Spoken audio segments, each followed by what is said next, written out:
In this week's episode, I had the opportunity to hang out with Haley Burkhead and Sam Bell. Haley is the owner of Market Beautifully and the host of the Market Beautifully podcast. Sam is a Sydney, Australia-based branding stylist. Her company is Brand It Girl and is also the host of the Brand It Girl podcast. Both these lady bosses are great examples of successful entrepreneurs, and we're so excited to have her on the tip of the ice.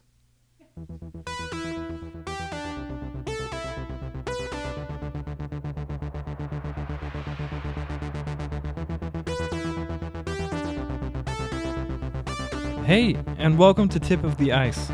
I'm your host, Jake Berg, co-founder and CEO of Dubsado, the business management suite taking the industry by storm. Tip of the Ice is a show driven out of my pure curiosity to identify what goes into success and how to repeat it. We explore different recipes for success through practical yet simple advice from other business owners, professionals, and entrepreneurs. Welcome to Tip of the Ice.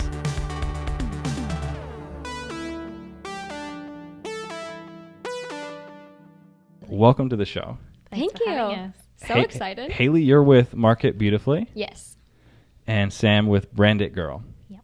So a branding specialist today. Mm-hmm. And what's the official term for you? Marketing and productivity. Got it. Marketing and productivity. Yeah. I like that. Why don't we start by just saying a little bit about how you got into the industry and businesses that you guys are in? Yeah, so Brand It Girl kind of sprung out of a desire to serve women who had brilliant ideas and just didn't know how to execute on them. So I was working as a teacher at Sydney University. I was teaching marketing, and I was also working for one of Sydney's leading arts organisations, Sydney Festival at the time. I was working in marketing with them. And at the same time, I was talking to a lot of women that had brilliant ideas, but they just didn't know how to actually make those ideas come to life. They didn't know how to start an online business. They didn't know how to brand it or how to, they just didn't even know where to start. Right. That's the crux of it.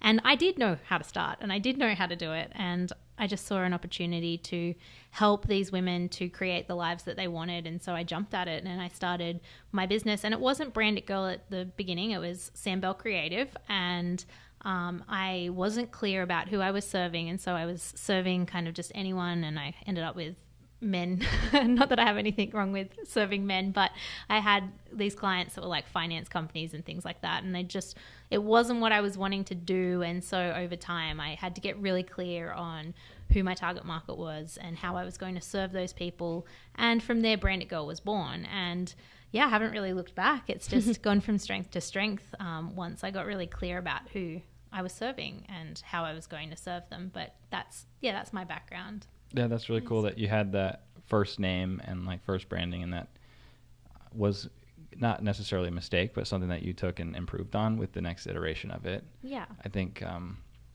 my first name, if I had one for my freelancing company, was Tree Stump Media. Really? And it lasted about 10 seconds because Becca couldn't stop laughing.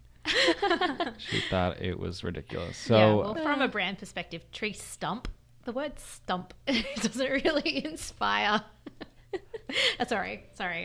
No, it's okay. This is why you're here. You have the branding advice. I never even put together like, well, why didn't Tree Stump like? Was there a meaning behind Tree Stump? No. You just like Tree Stump? Yeah, I just thought it was going to be a unique and crazy way like a strong foundation. Myself. That's what I'm thinking. Like Tree Stump, like strong foundation, you know? Yeah, but stump is like limited growth because it's been cut off. Well, positive, negative side. There's a positive and negative side of it. Yeah. Nice. Okay. And Haley, quarterly organizing. Yeah. Where did you end up with that? So I started as a freelance web designer. Loved it, but I worked myself to the bone, like major workaholic. And that was my first year of marriage when I really took the company off and started taking on consistent clients.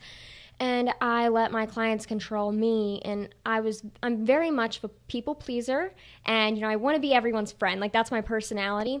So that was hard. But then that did a lot of light bulb moments, and now I started moving into more passive income route. I did my podcast for more of the content marketing side and giving away free value.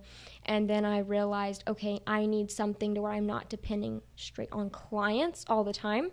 that's whenever I moved into Market Beautifully, because a lot of the clients that I saw, the only inspiration that they were getting was scrolling through their Facebook feed or their Instagram feed, and they're seeing all these slimy marketing tactics, and I'm amazing at marketing. Like, that is my thing. I nerd out over it. I love it. Like, that's my zone of genius. So I had so much advice, and I was giving away for free, and I just realized I could help people with this. So that's when the podcast started, and all of the, products that I have out on the market now, and I love it. It is so much better. I'm able to balance my life more, and it's great.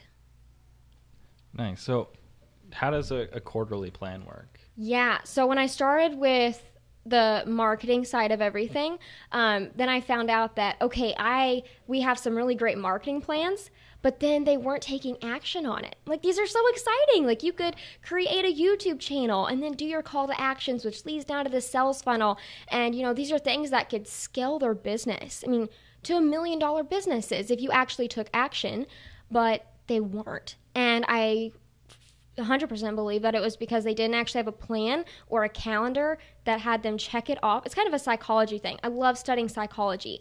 And we've already talked about how I love Asana. I love Asana. And with that check in Asana, you get flying unicorns, like, celebrating your achievements. I turn that on and it doesn't work for me. I don't know what I'm doing wrong. We'll have to figure that out. We'll figure it out, okay, because it's took awesome. me a while too. I Haley really fixed want me. unicorns. Yeah, Haley I had to fix fix me. Sam's too. Yeah. We had to get on Skype and I show her, because it's so awesome though. Like, flying narwhals and unicorns, you just can't get better than that.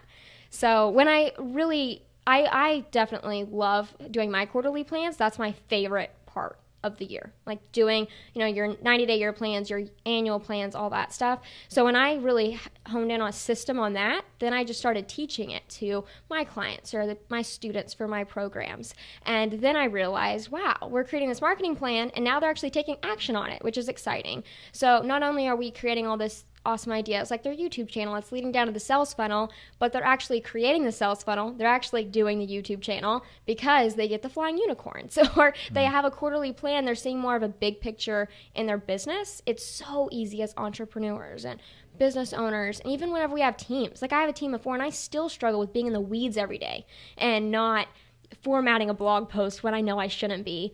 It's so easy to do that, but if you stay on that task level of formatting blog posts, then you won't think of the big idea, the overview of your business, and then you're never going to move forward and scale like you could. So having a plan lets you stick to the plan, obviously. Yeah. And how does it let you avoid those little distracting points, though? Yeah. Is it just mentally, like, I'm not thinking about it because I have a plan? Or is it because you have the structure there and you have other ways to handle that? I think everyone's different. But for me, like, if I know that I go into my Asana calendar every day, I immediately look at what I have to do that day. And it kind of puts me in that mindset of, okay, I know what I'm going to do. And then I get my phone and I either, 1, throw it across the room because that's a huge distraction. Or 2, I use my phone and set a timer for it. And I'm like, okay, I only have an hour and a half and I'm going to knock out as much as possible. That way I mute everything, like my inbox, everything, until I get those tasks done. And it's great because you know what you need to do every day. You have it on your calendar based on the quarterly projects you've already set out. But now you just have to check. It's like you're going from task to task without any thinking in between. You already know what task you're going to work on. You're not going to be stuck in that mode of, oh, what do I do next? Because everyone hates that mode. And then you feel like you're not being productive. And then at the end of the day, if you have a bunch of, oh, what do I do next? I guess I'll do this. Then you're not as productive as you could have been. So you started off as marketing and helping them get, like, set up with the websites and stuff? Yeah, websites, and then more of marketing, using your websites and landing pages to market. So was the decision to do quarterly planning like a pivot or like a moment in your career or business that obviously changed the way you do things, but was that important enough to where, like, maybe your business might not have succeeded, or it helped you scale your business because now your clients are seeing a lot more success? Yeah, I think it's more of an addition. Maybe a little bit of a pivot, but then also addition, because I still have the Market Beautifully podcast. I still help women with marketing, but now I've added the membership site, which is the 90-Day Profit Lounge. So with that, it's more of an addition of my business where you can pay a monthly fee and you go through the whole system. We have our 90-day profit parties and we do 30-day reviews and we do sprint reviews and all that stuff. That way it's holding them accountable. They get that accountability. So you're not only creating the plan, the accountability. So that addition was nice. And it does help scale my business a lot more. Yeah, no, that's awesome. Yeah. How'd you get into branding? I don't know if we mentioned that. You started off like drawing with crayons as a kid, or? Yeah, no, I've always been a creative person. I've always, had a pencil in my hand and I'm sketching something, or I'm painting watercolor, or I'm knitting, or I'm sewing, or whatever it is. So, I could never knit. Me either. Knitting is my thing. I have brought my knitting to LA with me. What? Yeah. It's in my suitcase. Could you do it on You the need to knit plane? me something. No, I Sam. didn't do it I didn't do it on the plane because I'm afraid that they'll take my needles off me through security. So no. Yeah, I bring my drone when I travel, and that's got batteries and like propellers. So I'm kind of scared too, but I carry it on, and it's normally okay. Okay, So. maybe I'll be okay. But no, I've always been creative. So when I did my undergrad and my honours year and then my master's degree, and my master's was in marketing, so I did a master's of commerce in marketing. And then while I was working with Sydney Festival, I kind of got I was in the marketing department, but I ended up in the design department as well, and I was doing a lot of their branding, and I wasn't making the big brand decisions, but I was making day bills and programs and things like that. So I learnt during that time how to use Illustrator and InDesign, and I already had a background using Photoshop for fun. So I learned all of those systems then, but I saw the power then when I was working for Sydney Festival, and then again Sydney Theatre Company. They're two of our biggest cultural performing arts organisations. When I was working for them, I saw the power of branding. I saw how it can make a brand so consistent, and it can make it easy for a business to be identified in the public. That recognition factor is there when you have a strong brand. And I guess I became fascinated with how a brand can embed itself into people's minds, and how easily that can be built up, but only easily if you know what those branding systems are and how to actually build out a branding system. So that was the bit that got me really interested, and that was the thing that I guess I wanted to do for other people, because I felt like that was the thing that was holding good ideas back. It was that branding, and like as I've gone on, I've seen that there are other elements of the equation. Definitely planning is one of them that I've come to realize, and systems is another one. If you have all of these things, you've got a much better chance of success, and I feel like branding is one of those, I guess, core puzzle pieces, and that's why it was so fascinating to me. But that's kind of how I got into it. It was my creativity coming together with, I guess, my experience in the industry, and yeah, right. Illustrator for me, it was super cool. I made a couple graphics, and I was like, this is not a program for me. I took one graphic design class, and because I really wanted to know like how to make something look nice, and I was really bad at it. And it wasn't until we got really deep into Dubsado that I was like, okay, there are certain patterns that you can follow when you design something, and it's going to look pretty if you follow that structure. And then you can put that structure there, and then you can break out of it and add like cooler, fancy elements to it. Yeah. I think my wife Rebecca would agree that when we first met, my graphic design sense was very 90s mixed with 60s, and it was interesting. It was like blocky and ugly, and I had no concept of typography, so it was complete garbage. Yeah. Sounds fantastic. But Sam would be so proud. Yeah, no, it was not good. But you just, when you're exposed to something like that and you see what works and what doesn't work, and then you try and do it yourself, then I think that is a recipe for success. Yeah. It's just exposure to good things, and then trying out those good things and seeing what works for you too. There's a lot of personality gets injected to it. Yeah, for sure. I think that's really important that we put that personality into it, and I think that's part of the really early stages of branding, is to work out what that brand personality is, and think that can be the key. So really working out what those keywords are that describe your brand. What is that mood board? So visually, what does your brand look like? And then going into the brand personality side of things. But I always say that for me, the key to consistent branding is a brand style guide. So that's what I create for my clients, and that's what I encourage my students to create. If you can outline everything that your brand includes ahead of time, it's going to cut down on a lot of, I guess, bad decision making, and you don't have to decide on things on the fly. I think that's where a lot of people fall down, because they go, okay, well, I need a new graphic for a Facebook ad, for instance, and so they try to design it from scratch, and then that's where we start seeing a bit of brand confusion, and confusing brands loses customers. So if we have that brand style guide, then we can create this consistent brand experience that has that brand personality at its core as it moves through. So how do you keep business flowing? How do you keep customers coming in and that's a good question. and buying from you? And like, I know you have a subscription thing. And, the and membership. That's nice, because it's kind of a commitment. Right. But with other customers, it might be a one-time thing, maybe a month-long project, and then that's it. Like, you might never hear back from them again. Yeah, absolutely. Right. How do you deal with that? Is there any issues with cash flow? And then how do you hire at the same time? Is your team full-time? Is it Yeah.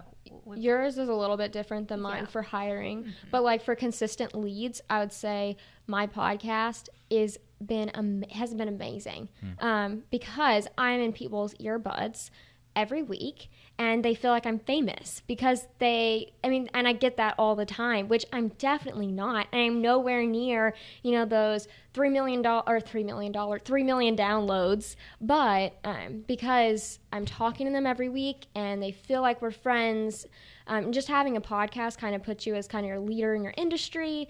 That's really helped. And I've actually been able to raise my prices because I have a podcast, because people trust me more and they know my worth more, which has been awesome to see.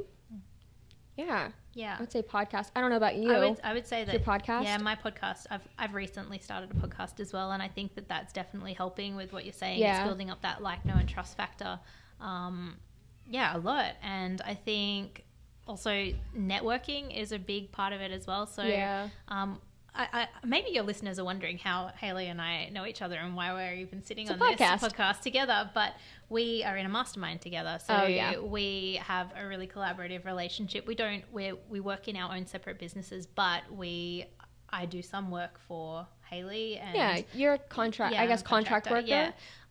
So we collaborate a lot, and so having those relationships really help you to bring new clients in as well, to bring those new leads in, because like one of my latest clients told me that she found me because I was on Hayley's podcast. And so she listened to us on Hayley's podcast and then came over and hired me. So yes, definitely bringing leads in the podcast has been a big thing. In terms of keeping leads, from my perspective as a one-on-one service, it can be difficult to bring people in again, but I find that once someone works with me, they want to keep working with me because they know and trust me now, and they've got that relationship. And I've got clients now that are like, well, can you help me with my Pinterest? Can you help me with this and that? And so it is easy to keep that relationship going. And like Hayley, I also have a membership, so it brings people into more of a community aspect where they can work with me on more of an ongoing basis. And I have other clients that just want coaching. They just want me to be on the phone with them once a month and talk them through things and then bounce ideas off me.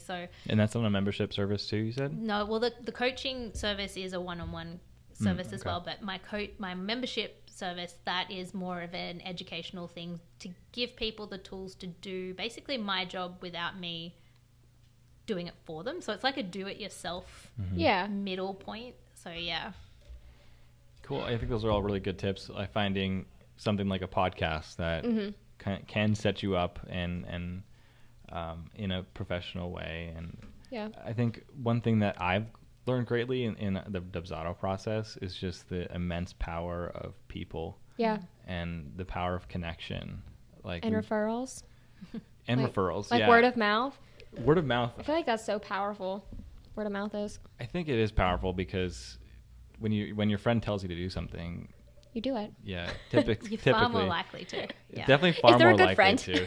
If they're a good friend. So, yeah, word of mouth is good. And then just the energy that goes into being a part of something. Mm-hmm. Like you attract more to you when you're with other people. Definitely. Like if you're just by yourself, like who's going to talk about you or who's going to think about you? Right. Like how are you going to reach anything if it's just you? You can just kind of sit there and wonder, oh, where are my clients at? Well, you're not doing anything. Right. So I think the best thing to do to start is what? Like, how would you start a business? If you started a new business tomorrow, like, Okay, you guys, you're fresh. What would you do? I would immediately get a piece of paper, a whiteboard. I would grab a friend. Like, I would grab Sam or Liz or someone, grab a friend, and just map everything out. And first I would map out, okay, who's my target audience? That would lead into market research, but I wouldn't do that yet. And then I would map out, okay, what's my product, my MVP, my product suite. And then figure out, okay, now how am I going to get this audience to buy this product? And then is that a podcast? It's going to link that. Okay, how's that going to work? Am I going to be my own commercial? So at the beginning, end, how is that going to work? And I can maybe kind of create a mini sales funnel in a way. And then go all in on that very simple process.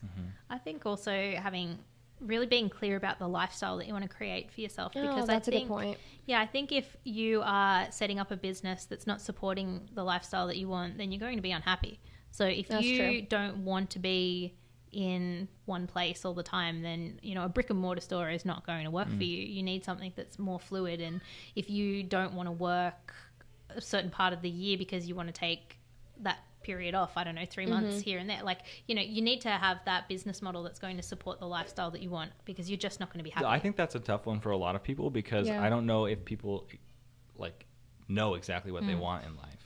Yeah. It's hard. Well, yeah, and the other side of it is be willing to pivot, be willing to change and evolve over time. Because business change, I think about where I was freelance web designer and now look at it completely different, but it could change in a matter of months. Yeah. And the moment that you realize that what you're doing is not working for you, then have that, I guess, that ability and that flexibility to go, okay, I'm going to pivot now and I'm not going to be afraid. I was going to say, when you said you would start off by just making a big plan. Right. And a sales funnel, how often would you go back and say what worked and what didn't work? Yeah, I would see how the sales are, because what I see when I'm doing one-on-one coaching, then I'm looking at their plan. And most people don't have a plan. They just hear, oh, you need to start a blog, or, oh, you need to start this. And then they have this blog, or they have this, and they're selling a $5 product, or they're selling one service that's not actually making them money. I see so many people that are selling this service that they're actually losing money by offering the service, and they're making money, but they're losing more, and you don't see that if you're not doing your profit and loss statements every month. So it's really interesting, and that's why I always say start with a plan. I'm a very plan-oriented person anyways, but I think if you're it's so easy whenever you first start a business to listen to all these podcasts and then do everything, but you're not actually selling anything, which happened to me when I was freelance web designing and I wanted to get into passive income products. I'm like, why is no one buying? Because I only had a $50 product in one program that I didn't even do market research for. Yeah, of course no one's going to buy my product. I'm not even telling anyone about it. So I think making that plan, then you can go all in, and just having that big picture overview, I just love that. Yeah. I don't know. It just kind of gets me more passionate too about what I'm doing to see the big picture plan. And leading on to what you teach, Haley, I know that you've taught me that looking at things quarterly and reassessing if things are working. Yeah, reassessing all the time. Yeah. I would say I do 30-day reviews. And, Sam and I do these together now and kind of hold each other accountable. We're going, okay, we're going to look back a month, and then we're going to look ahead a month. So, okay, how was this month? Did you like blogging? Or were you absolutely miserable? Okay, maybe you need to stop. Maybe your next month you can do something different. Or how does your productivity look? Or how is your mood? Are you really depressed because you're not at a co-working space? That would be me. I have to be around people 24/7. I am very extroverted. If I was in my house all day, I would get so depressed. So maybe it's part of your 30-day review, and then next month, you know, I would say always review. And what you've said there about being extroverted, I feel like that's part of the lifestyle thing that I was talking about. Oh yeah, that goes back to that. I'm quite introverted. Like I would prefer You are. to be at home by myself. And Knitting.